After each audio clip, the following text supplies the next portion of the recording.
this one, just quick overview for the stage 4, the intrahepatic cholangiocarcinoma. The category 1 is GEMCIS, that Dr. Barrett mentioned about. We're normally just waiting for the second line. Second line would be like a target therapy that actually FDA approved for the FGFR for 2. There's 2 medication, pemigatinib, infigratinib. There's 2.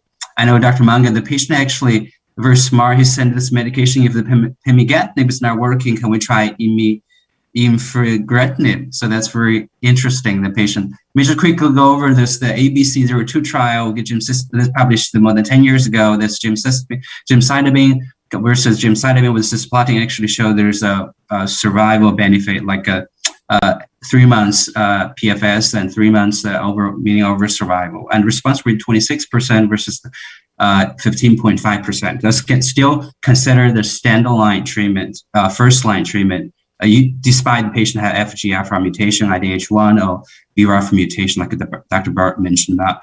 So this is the incident what I mentioned about. Is I think Dr. Barrett also had a slide in the lecture. Is that we're looking for the intrahepatic cholangiocarcinoma. We can see FGFR mutation actually 11%. That's literature show like around like 10 to 15%, but they also had the IDH2, also had the BRAF mutation. And then one of this slide showed FGFR signal is FGFR fibroblast growth factor combined with receptor, the downstream phosphorylation, and the transcription and the survival proliferation. But because we have a mutation that's just phosphorylation without any, does not need the FGF to bind the receptor. So actually the pathway, they have a ROS pathway, JAK2-STAT, and leading to transcription regulation, not regulate, just keep growing, and then neurogenesis, tumor invasion, and chemo resistance. Interesting, I find this article is FGFR2 mutation. They have AHCY01, that's our patient have, that's 10% we have this mutation, and FGFR actually have the BICC1, also have a PPH1LN. On the right side, I really see there is actually the 1, 2, 3, 4, 5 medications they here. Infigratinib, all the things is reversible binding to this mutation. But the futibatinib, that's irreversible. So I'm not sure that will be helping us in the future, because since maybe more potent, just the binding would be reversible. I think reversible would be more potent compared to reversible. And then this one slide put together, and then times limit there. This will show there's the 2 phase 2 study, which lead to FDA approval, infigratinib, pemigatinib.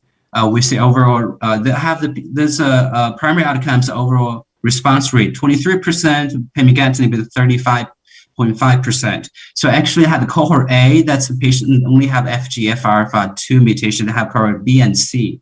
And then PFS is 7.3 months, infigratinib, and the pemigatinib 6.9 months, roughly only 7 months.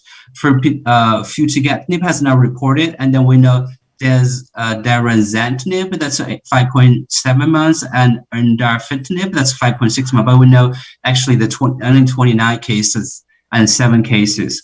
And then next I want to mention about there's a toxicity unique for FGFR inhibitor. That'll be most common is 50 to 80%. We had elevated phosphate, so we had to make sure that's patient on low phosphate diet. We have monitored this. Sometimes we have to hold the treatment, but our patient with Dr. Manga, we don't have to hold it because of the hyperphosphatemia.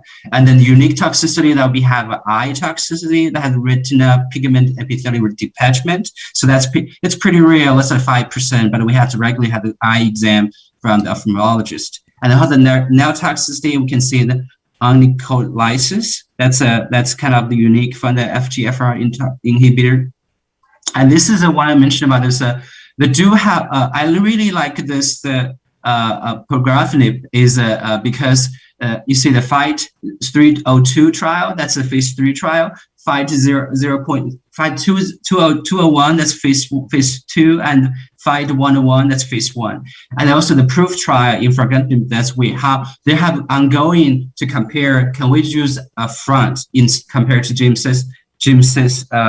And that's going on. And also, like Dr. Manga and Dr. Barrett mentioned about FGFR resistant mutation, we have the primary or acquired. They do mention about the FGFR V565. There's could be mutation, could be resistant to FGFR alpha. And also they want to mention about is possible combination with the other target agent. We know just not only FGFR, maybe mTOR. Also, there's a other pathway down the line from the FGFR mutation, and also is it possible combined with checkpoint inhibitor. So there's a lot of things to go.